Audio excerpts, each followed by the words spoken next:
railroads were more than tracks and trains. They were systems run by people, each with an important job to do. Inside the station agent managed the depot, sold tickets, handled freight paperwork, communicated with dispatchers, and often served as the public face of the railroad in town. The telegraph operator sent and received train orders by telegraph, relayed dispatch instructions, and helped ensure trains moved safely and on schedule. The depot clerk assisted the agent with records, billing, freight documentation, and customer inquiries. The baggage agent checked, tagged, loaded, and unloaded passenger baggage, making sure it was properly routed. The freight agent oversaw incoming and outgoing shipments, coordinated loading, and maintained shipping logs. Porters helped passengers with luggage, cleaned waiting areas, and performed general upkeep around the station. On board the train, the conductor was the person in charge. He supervised the crew, collected tickets, ensured schedules were followed, and handled passenger issues. The engineer operated the locomotive, controlling speed, braking, and the overall movement of the train. The fireman maintained the steam engine by shoveling coal into the firebox, managing steam pressure, and assisting the engineer. Brakemen operated brakes, especially before full air brake adoption, coupled and uncoupled cars, and assisted with switching operations. Flagmen protected the train by signaling following trains during stops or emergencies using flags, lanterns, or torpedoes.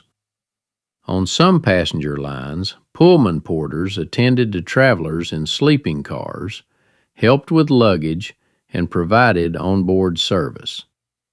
In the yard and along the line, other workers kept the railroad functioning behind the scenes.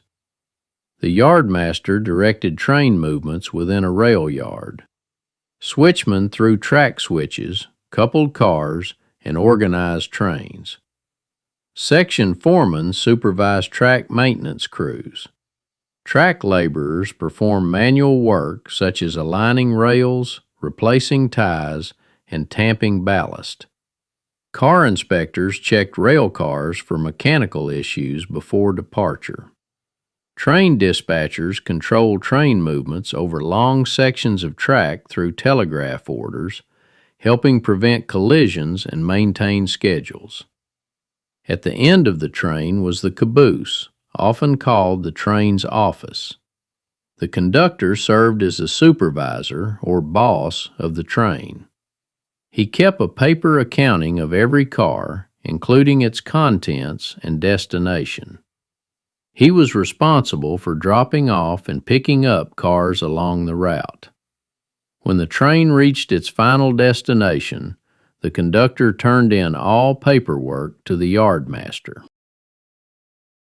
In those days, there were often two brakemen. The rear brakeman sat on one side of the caboose cupola from the conductor, where he watched for problems such as brake fires or overheated axles. The head brakeman worked track switches along the route, unlocking and moving them, while the rear brakeman returned them to position and locked them again. Different categories of trains also required different kinds of work. A local train might operate every day and travel to neighboring sites on a spur track, picking up full rail cars from grain elevators, wholesale shippers, and other stops, while leaving empty cars in their place. Those cars would then be brought back to the terminal for the yard switchman to distribute to the appropriate train. Express trains usually carried only one or two major products, such as grain, fruit, oil, coal, or automobiles, and dropped off cars only at major terminals in large cities. Trains that traveled the main line, but also picked up and dropped off along the way, required the greatest coordination because the main line had to remain open for other traffic. Efficient train management was a real skill. Another important piece of railroad life was the speed car, sometimes called a section car, motor car, or speeder. In the late 19th and early 20th centuries, the expanding rail network of the American South demanded constant inspection and maintenance. The Southern Railway relied on small but essential gasoline-powered speed cars to keep the line safe and operational. Before motorized units, track crews used hand cars powered by muscle. But by the 1910s and 1920s, lightweight gasoline engines replaced hand pumping. Companies such as Fairmont and Kalamazoo supplied compact four-wheel motor cars that could carry section foremen, inspectors, tools, and replacement parts along the rails.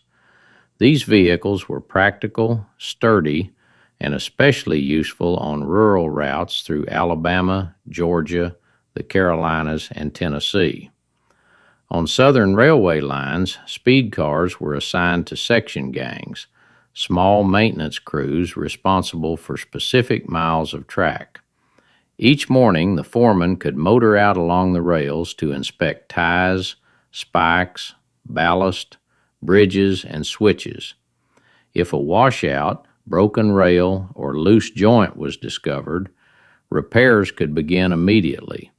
The speed car made it possible to travel quickly between depots and remote stretches of track, often miles from the nearest road. Most Southern Railway speed cars were painted in simple, utilitarian colors and marked for reporting. They often had a small canopy roof, bench seating, mechanical brakes, and a two-cylinder engine that produced a memorable putt-putt sound. Because they were light enough to lift off the track, crews could manually remove them when a train needed to pass. During the steam and early diesel eras, these motor cars became a familiar sight across the South. Though small, they played a vital role in maintaining one of the region's most important transportation networks.